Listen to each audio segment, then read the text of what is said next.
നമസ്കാരം. എല്ലാ സജ്ജനങ്ങൾക്കും സന്ധ്യാദീപത്തിലേക്ക് സ്വാഗതം.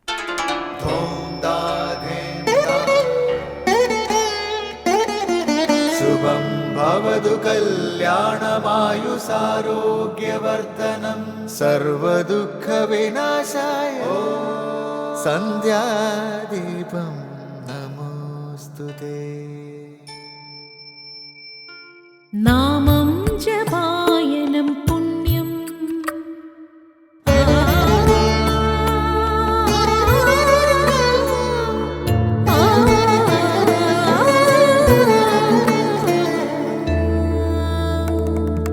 നാമം ജപായനം പുണ്യം നിരുപമദീപാങ്കുരം പോലെ സ്വരശ്രുതിലയവരമതുലം ദീവാങ്കണം മോക്ഷസംഗീതസാരം നീളും വഴിത്താരയിൽ ജീവതാരം മന്ത്രാലാപം മായാവിൻ നിൻ പ്രസാദം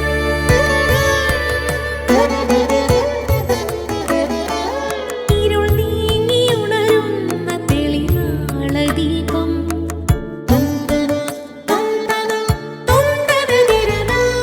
ഇരുൾ നീങ്ങിയുണരുന്ന തെളിനാളദീപം പ്രണവാമൃതം ചൊരിയുന്ന ദീപം ദീപം ദീപം ദീപം ദീപം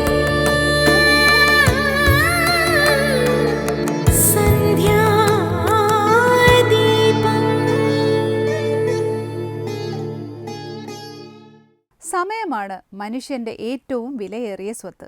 നഷ്ടപ്പെട്ട സമയം ഒരിക്കലും തിരിച്ചു കിട്ടില്ല. മറ്റ് പലതും നഷ്ടപ്പെട്ടാലും വീണ്ടെടുക്കാൻ കഴിയും. എന്നാൽ നഷ്ടപ്പെട്ട ഒരു നിമിഷവും വീണ്ടെടുക്കാൻ കഴിയില്ല. സമയത്തിൻ്റെ മൂല്യം തിരിച്ചറിയുക അത്ര എളുപ്പമല്ല. അനുഭവത്തിലൂടെ മാത്രമേ സമയത്തിൻ്റെ വിലയറിയുവാൻ സാധിക്കുകയുള്ളൂ. പരീക്ഷയ്ക്ക് തോറ്റ ഒരു വിദ്യാർത്ഥിയോട് ചോദിച്ചാൽ ഒരു വർഷത്തിൻ്റെ വിലയറിയാം. പ്രസവ സമയം തികയുന്നതിന് ഒരു മാസം മുൻപ് തന്നെ ചാപിള്ളയെ പെറ്റ ഒരു സ്ത്രീയോട് ചോദിച്ചാൽ ഒരു മാസത്തിൻ്റെ വിലയറിയാം. വൈകിയെത്തിയത് കാരണം ട്രെയിനിൽ കയറാൻ കഴിയാതിരുന്ന യാത്രക്കാരനോട് ചോദിച്ചാൽ ഒരു മിനിറ്റിൻ്റെ വിലയറിയാം. അപകടത്തിൽ നിന്ന് രക്ഷപ്പെട്ട ഒരാളോട് ചോദിച്ചാൽ ഒരു സെക്കൻഡിൻ്റെ വിലയറിയാം. അങ്ങനെ സമയത്തിൻ്റെ മൂല്യം ശരിയായി മനസ്സിലാക്കിയാൽ നമ്മൾ ഓരോ നിമിഷത്തെയും ഒരു അമൂല്യ നിധി പോലെ സൂക്ഷിച്ച് ചിലവഴിക്കും. ഈശ്വരാന്വേഷകർക്ക് ഓരോ നിമിഷവും അമൂല്യമാണ്. പക്ഷേ നമ്മളിൽ മിക്കവർക്കും ജീവിതത്തിൻ്റെ അന്ത്യനിമിഷം വന്നു ചേരുമ്പോൾ മാത്രമേ സമയത്തിൻ്റെ വില മനസ്സിലാകൂ എന്നാണ് മഹാത്മാക്കൾ പറയുന്നത്. തുടർന്ന് ശ്രീ കാവാലം ശ്രീകുമാർ ദക്ഷിണാമൂർത്തി സ്തോത്രം ആലപിക്കുന്നത് കേൾക്കാം.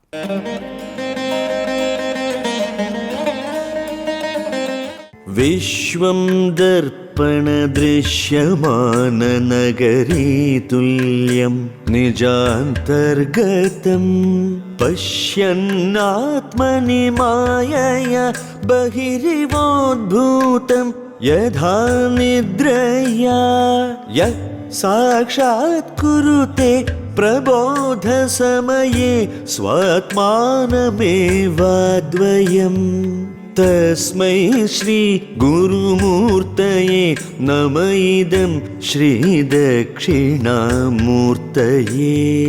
വിശ്വം ദർപ്പണദൃശ്യമാനനഗരീതുല്യം നിജാന്തർഗതം പശ്യന്നാത്മനി മായയ ബഹിരിവോദ്ഭൂതം യഥാ നിദ്രയാ യഃ സാക്ഷാത് കുരുതേ പ്രബോധസമയേ സ്വാത്മാനമേവാദ്വയം തസ്മൈ ശ്രീ ഗുരുമൂർത്തയേ നമ ഇദം ശ്രീ ദക്ഷിണാമൂർത്തയേ. അടുത്തതായി ശങ്കരസ്തോത്രാമൃതം. അജ്ഞാനാന്ധകാരത്തെ നീക്കുന്നയാളാണ് ഗുരു. വ്യക്തമായി പറയുന്നതാരോ അയാൾ ഗുരു. സാക്ഷാത്കാരം അല്ലെങ്കിൽ സ്വാനുഭൂതി സമ്പന്നന് മാത്രമേ വ്യക്തമായി പറയാൻ കഴിയൂ. അതുകൊണ്ട് തന്നെ സംശയരഹിതമായ ജ്ഞാനം ആർക്കുണ്ടോ അയാൾക്കേ വ്യക്തമായി പറയാൻ കഴിയൂ.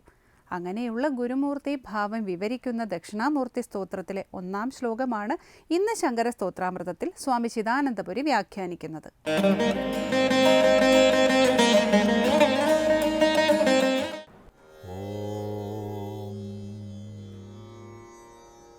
ഗുരുർബ്രഹ്മാ ഗുരുർവിഷ്ണു ഗുരുർദേവോ മഹേശ്വരഃ ഗുരു സാക്ഷാത് പരം ബ്രഹ്മ തസ്മൈ ശ്രീ ഗുരവേ നമഃ.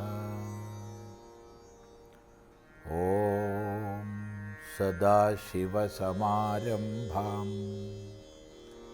ശങ്കരാചാര്യമധ്യമാം അസ്മദാചാര്യപര്യന്താം വന്ദേ ഗുരുപരമ്പരാം. ശങ്കരകൃതികളിൽ ശ്രീ ദക്ഷിണാമൂർത്തി സ്തോത്രമാണ് നമ്മൾ പഠിക്കുന്നത്. ദക്ഷിണാമൂർത്തി അഷ്ടകം എന്നാണ് പ്രസിദ്ധമായ പേര്. എന്നാൽ ഇതിൽ 10 ശ്ലോകങ്ങൾ കാണുന്നുണ്ട്. ഈ 10 ശ്ലോകങ്ങളും തന്നെ പ്രാചീനങ്ങളാണ്.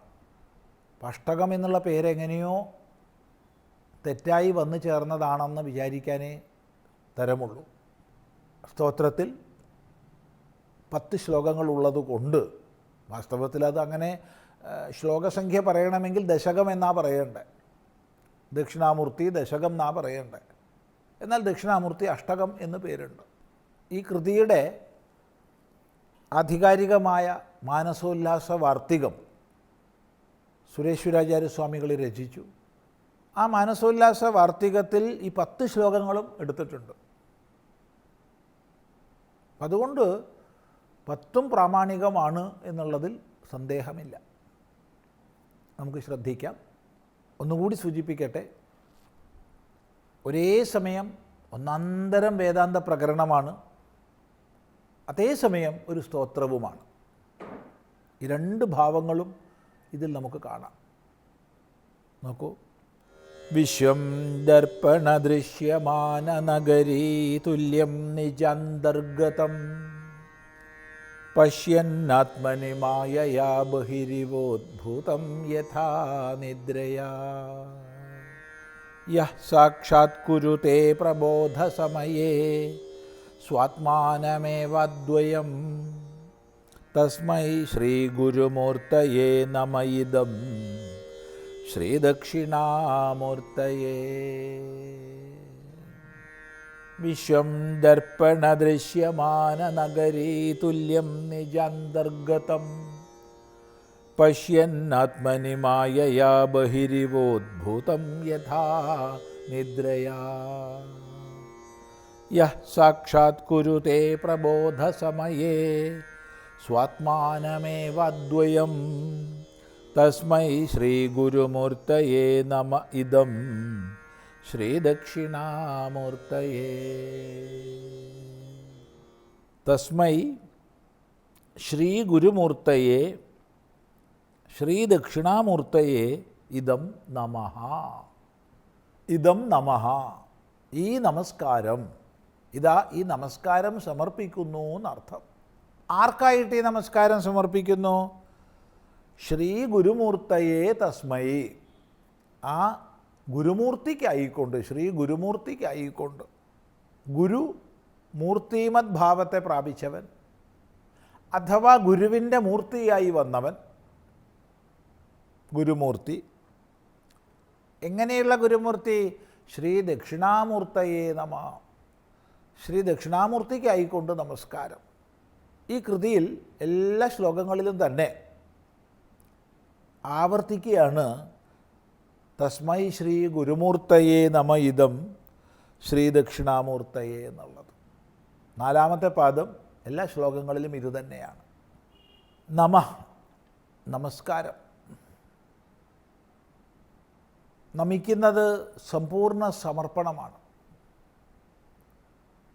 തൻ്റെ അഹങ്കാരവും മമത്വവും തന്നിലെ എല്ലാ ഗുണദോഷങ്ങളും ഭഗവത് പാദത്തിൽ, ഗുരുപാദത്തിൽ സമർപ്പിക്കുകയാണ്. അങ്ങനെയുള്ള സമ്പൂർണ്ണ സമർപ്പണത്തിൻ്റെ ഭാവമാണ് നമ എന്നുള്ളതിൽ. ഇതാ നമസ്കരിക്കുന്നു, ഇദം നമഃ, ഇപ്രകാരം നമസ്കാരം, ഈ നമസ്കാരം. അതിനെ കൂട്ടിച്ചേർത്ത് നമ്മൾ മനസ്സിലാക്കണം സമർപ്പിക്കുന്നു എന്ന്. ആർക്ക്? ശ്രീ ഗുരുമൂർത്തയെ, ഗുരുമൂർത്തിക്കായിക്കൊണ്ട്. ഗുരു അജ്ഞാന അന്ധകാരത്തെ നീക്കുന്നവനാണ്. അജ്ഞാനമാണ്, അന്ധകാരമാണ് നമ്മുടെ എല്ലാ പ്രശ്നങ്ങൾക്കും കാരണം. സംസാരത്തിൻ്റെ മൂലം അജ്ഞാനമാണ്, അന്ധകാരമാണ്. അന്ധകാരത്തിൽ നമ്മളൊന്നും തിരിച്ചറിയുന്നില്ല, തിരിച്ചറിവില്ലായ്മയാണ്. അതിൻ്റെ ഫലമായിട്ട് എന്തെല്ലാം ചിത്തദോഷങ്ങളുണ്ടോ അതെല്ലാം വരികയാണ്. എന്തെല്ലാം ബന്ധനങ്ങളുണ്ടോ അവയെ മുഴുവൻ നമ്മൾ ഏറ്റുവാങ്ങുകയാണ്. ഈ അന്ധകാരത്തെ നീക്കുന്നവൻ, അതാണ് ഗുരു ശബ്ദത്തിന് പ്രഥമമായ അർത്ഥം. ഗും രാവയതി ഇതി, അന്ധകാരത്തെ നീക്കുന്നവൻ. മറ്റൊരർത്ഥം വ്യക്തമായി ഉപദേശിക്കുന്നവനെന്നും അർത്ഥമുണ്ട്. ഗൃ വ്യക്തായാം വാചി എന്നുള്ള ധാതുവിൽ നിന്ന് ഗുരു ശബ്ദം സിദ്ധമാക്കുമ്പോൾ വ്യക്തമായി ഉപദേശിക്കുന്നവനെന്ന് അർത്ഥം വരും. ആർക്കാണ് വ്യക്തമായി ഉപദേശിക്കാൻ കഴിയുക? സാക്ഷാത്കാര സമ്പന്നന് മാത്രം, അനുഭൂതി സമ്പന്നന് മാത്രം. ഏതൊരു വിഷയത്തെ സംബന്ധിച്ചും നമുക്ക് പുസ്തകങ്ങളൊക്കെ പഠിച്ചു കഴിഞ്ഞാൽ മറ്റൊരാൾക്ക് ഉപദേശം കൊടുക്കാൻ കഴിയും, സംശയമില്ല. പക്ഷേ ആ ഉപദേശങ്ങളിലൊക്കെ സംശയങ്ങൾ വരാം, ശേഷിക്കാം. യാതൊരു സംശയവുമില്ലാതെ വ്യക്തമായി ഉപദേശിക്കാൻ കഴിയണമെങ്കിൽ ഏത് വിഷയമാണോ ഉപദേശിക്കുന്നത് അത് തൻ്റെ അനുഭവത്തിലുള്ളതായിരിക്കണം. സ്വാനുഭവത്തിൽ പിന്നെ സംശയമില്ല. അങ്ങനെ സ്വാനുഭൂതി സമ്പന്നതയിൽ നിന്നുകൊണ്ട് വ്യക്തമായി ഉപദേശിക്കുന്നവനാണ് ഗുരു. അങ്ങനെയുള്ള ഗുരു മൂർത്തിഭാവത്തെ പ്രാപിച്ചതാണ് ഗുരുമൂർത്തി. ഗുരുവിൻ്റെ മൂർത്തി, മൂർത്തി ശരീരം. അപ്പോൾ ശരീരത്തോടു കൂടി ഗുരുനാഥൻ നമ്മുടെ മുമ്പിൽ പ്രകടനായിരിക്കുക, അതാണ് ഗുരുമൂർത്തി. ആ ഗുരുമൂർത്തിക്ക് ആയിക്കൊണ്ട് നമസ്കാരം. എങ്ങനെയുള്ള ഗുരുമൂർത്തിക്ക് നമുക്ക് തുടർന്ന് അടുത്ത പ്രാവശ്യം ചിന്തിക്കാം.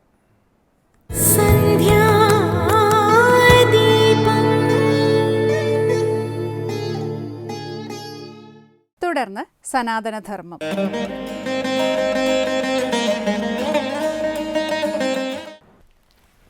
ഓം നമോ ഭഗവതേ വാസുദേവായ.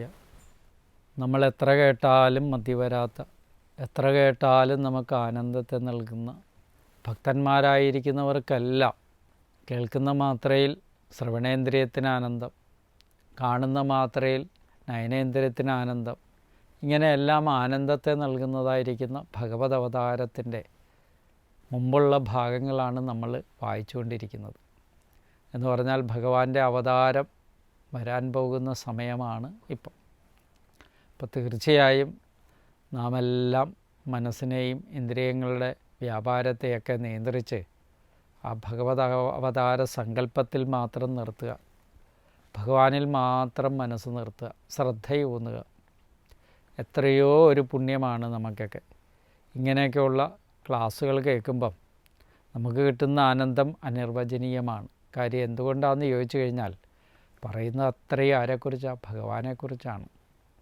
ഇവിടെ ബുദ്ധിക്കല്ല പ്രാധാന്യം, ചിന്തകളെ നിയന്ത്രിക്കുന്നിടത്താണ് പ്രാധാന്യം. ഭക്തിയിലെപ്പോഴും ചിന്തയുടെ നിയന്ത്രണം ആവശ്യമാണ്.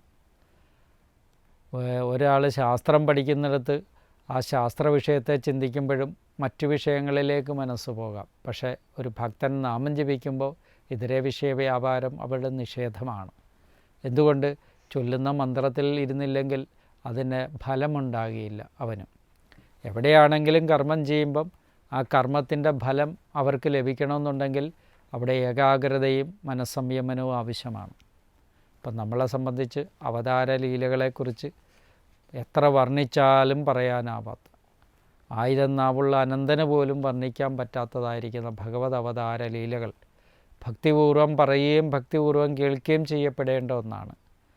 ഭക്തിയില്ലാത്തവരൊന്നും ഇത് കേൾക്കാനോ പഠിക്കുവാനോ ശ്രമിക്കരുതെന്ന് പറയുന്നത് അതുകൊണ്ടാണ്. മനസ്സ് നിർമ്മലമാക്കി വെച്ച് മനസ്സിൽ ദോഷകർമ്മങ്ങളൊന്നുമില്ലാത്തിടത്ത് പ്രതിഫലിക്കുന്ന ഭഗവത് ചൈതന്യം എവിടെയുണ്ടോ അവിടെയാണ് ശ്രീകൃഷ്ണ അവതാരത്തിൻ്റെ മാഹാത്മ്യവും ഉണ്ടാകുന്നത്. അതുകൊണ്ട് പറയുകയാണ് അടുത്ത ശ്ലോകത്തിലൂടെ, നതേ ഭവസ്യേശ ഭവസ്യ കാരണം വിനാ വിനോദം വദ തർക്കയാമഹേ ഭവോ നിരോധ സ്ഥിതിരപ്യവിദ്യയ കൃതായതസ്ത്വയി അഭയാശ്രയാത്മനി. ഈശ്വര, അല്ലയോ ഭഗവാനെ, എല്ലാവരും എപ്പോഴും ഏത് ആപത്തുകളിലും അറിയാതെ വിളിച്ചു പോകുന്ന നാമമാണ് ഈശ്വര എന്നുള്ളത്. ആ അതിനൊരു പ്രത്യേകതയുണ്ട്. എന്താ? പല കാര്യങ്ങൾ കൊണ്ടും നാം വിളിക്കുന്നുണ്ട്. എല്ലാ കാര്യങ്ങളും ഒന്ന് സംരക്ഷിക്കുക. അപ്പോൾ അതിൻ്റെ അർത്ഥം എന്താണ്? അത് സംരക്ഷിക്കാൻ കഴിയുന്ന ആളാണെന്ന് ആത്മാവിൽ ഒരു വിശ്വാസമുണ്ട്. ഈശ്വരൻ എന്ന് പറഞ്ഞുകൊണ്ട് നമ്മൾ നാമം ജപിക്കുമ്പോൾ തന്നെ ആ ഭഗവാന് നമ്മൾ നാമം ജപിക്കുമ്പോൾ നമ്മുടെ ഉള്ളിൽ എവിടെ നിന്നൊക്കെ കിട്ടിയ അറിവിൻ്റെ പശ്ചാത്തലത്തിൽ ആ നാമം ജപിക്കുമ്പോൾ തന്നെ ഒരു ശക്തിവിശേഷമുണ്ടെന്ന് നമുക്കെല്ലാവർക്കും ബോധ്യമാകുന്നു. ഈശ്വര എന്ന് വിളിച്ചാൽ മതി, ആ ഭഗവാൻ നമ്മെ സംരക്ഷിക്കും. ആ ഭഗവത് കൃപ നമ്മളിൽ ഉണ്ടാകും. ആ ഭഗവത് ചൈതന്യം എപ്പോഴും നമ്മോടൊപ്പം ഉണ്ടാകും എന്ന് നമുക്കൊരു തോന്നലുണ്ടാകും. അതുകൊണ്ട് ഈശ്വര ഈശ്വര എന്ന് ആവർത്തിച്ച് വിളിച്ചോളിൻ. ശ്വാസഗതി എത്ര സഞ്ചരിക്കുന്നു അത്രയും അത് നടക്കട്ടെ. അത്രയും ശ്വാസവും എന്താവും? ശുദ്ധമായിത്തീരും. മനസ്സും നിർമ്മലമായിത്തീരും. ദോഷൈക ദൃക്കുകളൊക്കെ നശിക്കും. പിന്നെയോ ഈശ്വര അഭവസ്യ. ഈശ്വരൻ എപ്പോഴും എന്താണ്? അഭവസ്യനാണ്, ജന്മരഹിതനാണ്. ജനാമരണങ്ങളൊന്നും ഈശ്വരനില്ല എന്നുള്ളത് കൊണ്ടാണ് ഈശ്വരനെ നമ്മൾ അഭയം പ്രാപിക്കുന്നത്. ഈശ്വരൻ ജനിക്കുന്നുമില്ല, മരിക്കുന്നുമില്ല. ജനിക്കുന്നതാണ് ഈ ശരീരം മാത്രമാണ്. ഈ ശരീരം ഉണ്ടാകുന്നു, ഇത് നശിക്കുന്നു. ഇതുപോലുള്ള സ്ഥൂല രൂപത്തിൽ കാണപ്പെടുന്ന എല്ലാം ഉണ്ടാകുകയും നശിക്കുകയും ചെയ്യുന്നതാണ്. പക്ഷേ ഈശ്വരൻ എന്താണ്? ഉണ്ടാകുന്നുമില്ല, നശിക്കുന്നുമില്ല, ജന്മരഹിതനായിരിക്കുന്ന ഈശ്വര, തേ അങ്ങയ്ക്ക് ഭവസ്യ ജന്മത്തിന് കാരണം ഹേതു എന്താണ്? ജന്മരഹിതനായ അങ്ങയ്ക്ക് ശരീരം എടുക്കേണ്ടി വന്നു. എന്താണ് ഇതിൻ്റെ കാരണം? വിനോദം വിന, ലീലയെ കൂടാതെ. ലീല അല്ലാണ്ട് പിന്നെ എന്ത് പറയാനായത്? മറ്റെന്തെങ്കിലും കാരണമുണ്ടോ? ലീലയാണ്, ഭഗവാന്റെ ലീല. ഭഗവത് ഭക്തന്മാരുടെ പ്രാർത്ഥന കൊണ്ട് അവരെ അനുഗ്രഹിക്കാനായിട്ട് ക്ലേശങ്ങൾ അത്രയും വളരെയധികം ക്ലേശങ്ങളാണ് ഭഗവാൻ കൃഷ്ണൻ അനുഭവിച്ചിട്ടുള്ളത്. അതെല്ലാം ഭക്തന്മാർക്ക് വേണ്ടി വളരെ അനായാസമായിട്ട് ഭഗവാൻ അതെല്ലാം ചിരിച്ചുകൊണ്ട് അനുഭവിച്ച് മുന്നോട്ട് പോകുന്നതാണ് ഭാഗവതത്തിൽ വർണ്ണിക്കുന്നത്. അപ്പം അങ്ങനെ ലീലയോ കൂടെ എന്നാ തർക്കയാമഹേ, ഞങ്ങൾ ഊഹിക്കുന്നില്ല. അല്ലയോ ഭഗവാനെ, ഇത് ലീലയാണ്.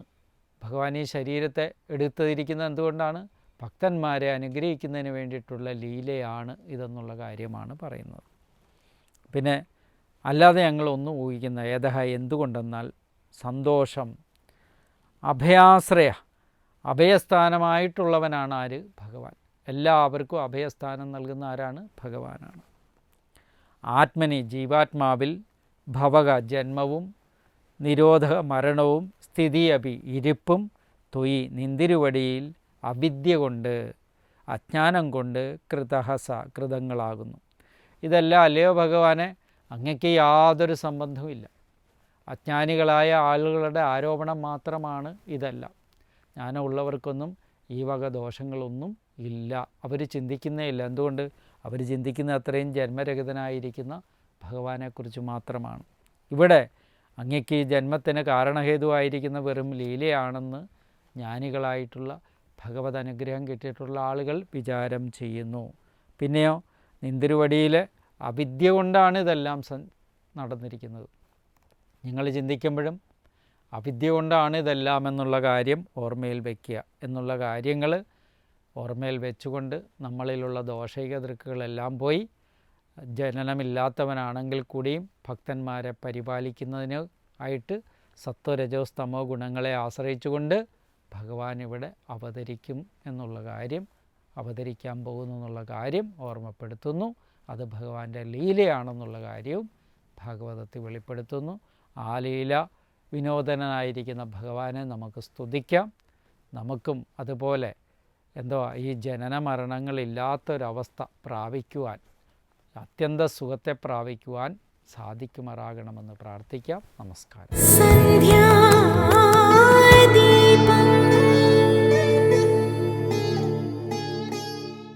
ഇനി ദീപാരാധനയാണ്. ആഴ്ചവ്രതങ്ങളിൽ ബുധനാഴ്ച വ്രതം എടുക്കുന്നവർ ധാരാളമുണ്ട്. വിദ്യാതടസ്സവും വ്യാപാര തടസ്സവും മാറിക്കിട്ടാനാണ് ബുധനാഴ്ച വ്രതം എടുക്കുന്നത്. മറ്റ് വ്രതവിധികൾ തന്നെയാണ് ഇതിനും. കൃഷ്ണമന്ത്രം ജപിക്കുന്നതും ശ്രീകൃഷ്ണസ്വാമി ദർശനവും നല്ലതാണ്. ഇന്നത്തേക്ക് മംഗളാരതി തൊഴുതു മടങ്ങാം. എല്ലാവർക്കും നമസ്കാരം.